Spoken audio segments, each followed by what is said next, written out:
I am really looking forward to Google's new lineup of phones, which are called the Pixel 6 and the 6 Pro. Google has officially announced the launch date of October 19th at 10 a.m. Pacific time, and we will likely see them show up in Google's online shop right after the launch announcement. Now this year, Google's been marketing these devices like crazy, which leads me to believe that they have put a lot of work into them. Last year's Pixel 5 lacked some of those features that I tend to lean towards whenever I purchase a premium phone. After all, I use my phone for work every single day, so the new 6 Pro especially has caught my attention. I'm intrigued. Hey s'mores, I'm Shannon Morse. Welcome to Morse Code. If you are excited about these new devices too, hit that subscribe button to show me that you want to see more content around Android phones. So the 6 and the 6 Pro will basically be your regular and XL versions with new naming conventions. The design reminds me of the Nexus line with that Cylon-esque camera visor instead of the little square bump like we have seen in recent phones.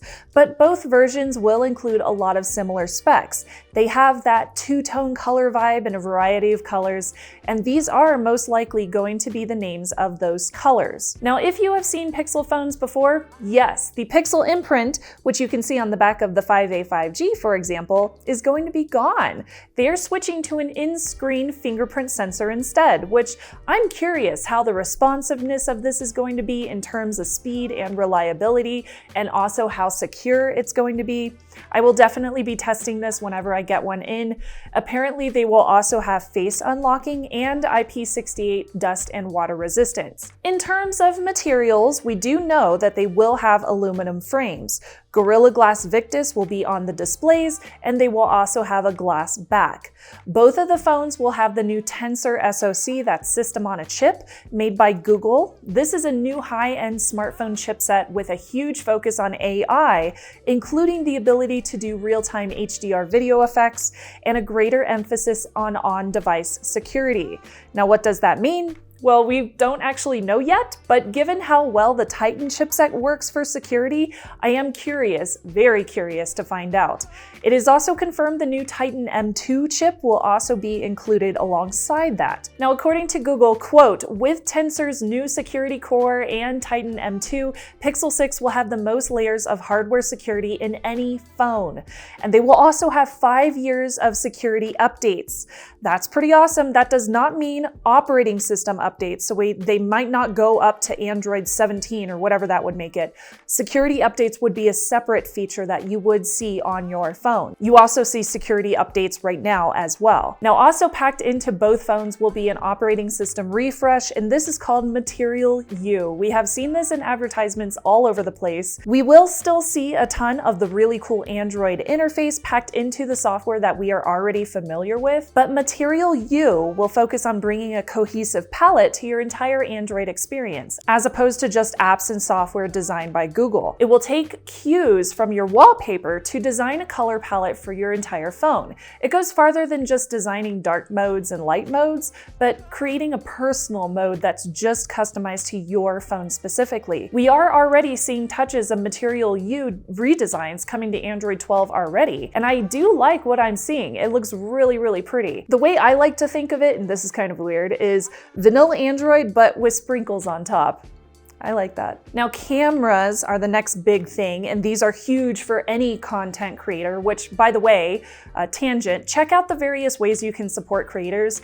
Big props to Mac Attack and Anonymous on Buy Me a Coffee, and also Thomas and Buddy over on Patreon for supporting my videos this week. We YouTubers always appreciate the support, and that helps us keep on bringing you these quality videos, so huge thank you to everybody who supports my content. Google is going to bring us a 50 megapixel sensor for both the 6 and the 6 Pro, and sources say that this will have 4:1 pixel binning, so the 50 megapixel image will process down to 12.5 megapixels, which means you will have those really great low light shots and also high resolution daytime shots as well. They will both get that 50 megapixel main sensor and also a 12 megapixel ultra wide on the back too. Now, only with the 6 Pro comes a telephoto zoom lens with 4x optical zoom and the enhanced digital digital zoom included in that one. Updated in new face unblur, motion mode, magic eraser will also be some of the features that we can expect to be released in these new Pixel phones for the cameras. We don't have a lot of information about video capabilities yet,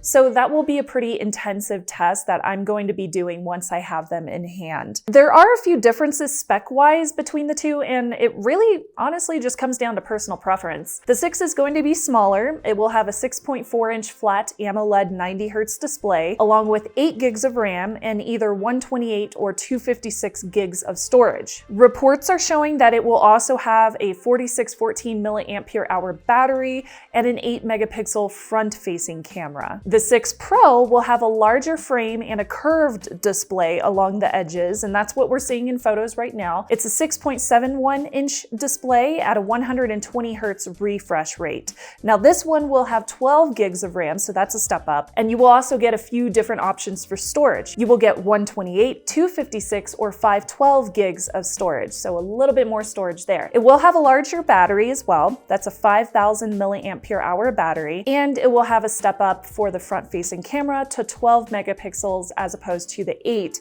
megapixels that you will get on the Pixel 6. Those are the big differences that we're seeing between the two. Both of them will come with 33 watts of wired charging, maybe 23 watts wireless charging. We have seen a 23-watt Pixel stand teased to release, so hopefully that's the case because that would be baller. New tips suggest 21 watts for the 6 and 23 watts for the 6 Pro. That's most likely going to be factually correct, but I'm going to wait and see.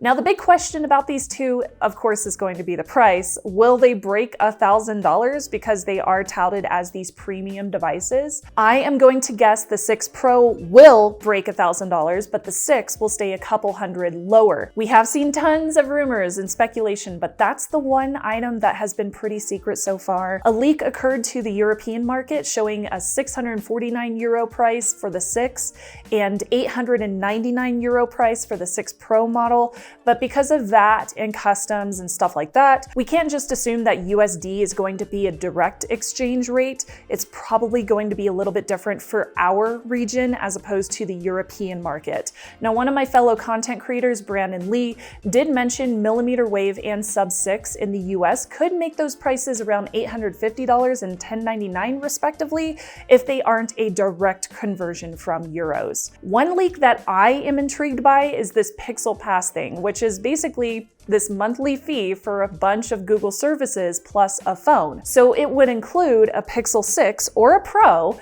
You would also get an extended warranty, Google One, Play Pass, Premium YouTube, and YouTube Music. Now, it could be tied to Google Fi, or you could purchase it without a carrier, and trading in your old phone is also included as an option. So it seems like it could be a good deal, but it really just depends on the price points that they offer there. We haven't seen the price points for Pixel Pass yet, but hopefully we will next week. But again, take all of this with a grain of salt. Leaks are never confirmed unless they come directly from Google, from the source. And we have seen surprises happen after a product is officially launched before. This has happened plenty of times.